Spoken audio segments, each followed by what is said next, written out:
तो मित्रों, जय कन्हैया लाल की।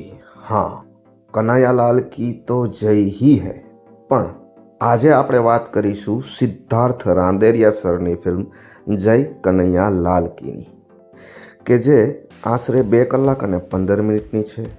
હવે એક લાઇનમાં કહેવું હોય તો, જો તમે ફિલ્મના શોખીન છો અને બહુ બધી ફિલ્મો જોવો છો તો આ ફિલ્મ તમને પ્રિડિક્ટેબલ અને એવરેજ કેટેગરીની લાગશે અને કદાચ થોડો કંટાળો પણ અપાવશે. પણ તમે ક્યારેક ફિલ્મો જોવો છો અને ફેમિલી સાથે ખાસ કરીને ફિલ્મની મજા માણવા માંગો છો તો જય કનૈયા લાલ કી ફિલ્મ તમારા માટે જ બની છે.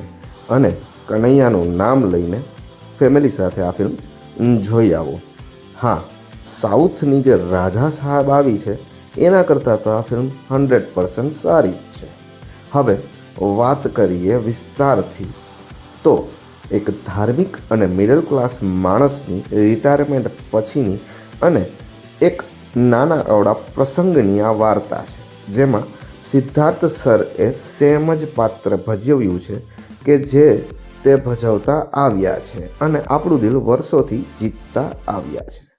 પણ અહીં શોક કરશે તમને હિતુ કનોડિયા સરનું પાત્ર, કે જે આવે છે પછી ફિલ્મમાં મજા પણ આવે છે.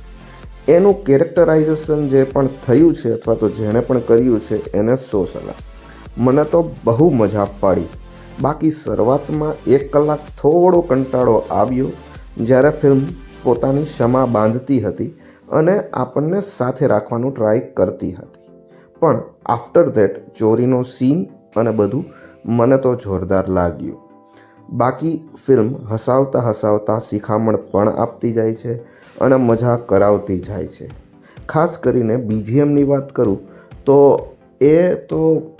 આ ફિલ્મમાં બહુ મસ્ત છે, જબરજસ્ત બીજીએમ આઈ લાઈક. અને ખાસ કરીને ફેમિલી સાથે જશો તો ફિલ્મ જોવાની બહુ મજા પડશે. તો મારા ખ્યાલથી ગુજ્જુભાઈના ફેન છો અથવા તો હિતુ કનોડિયા સરના ફેન છો તો આ ફિલ્મ જોવાનું ચૂકશો નહીં અને એક વખત પરિવારને લઈને ખાસ જવું.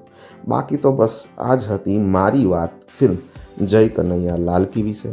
તમારા કંઈ અભિપ્રાય હોય તો કોમેન્ટમાં લખતા જાજો અને આવતા રહેજો અમારા વિડીયોમાં ચાલતા. જય હિન્દ, વંદે માતરમ.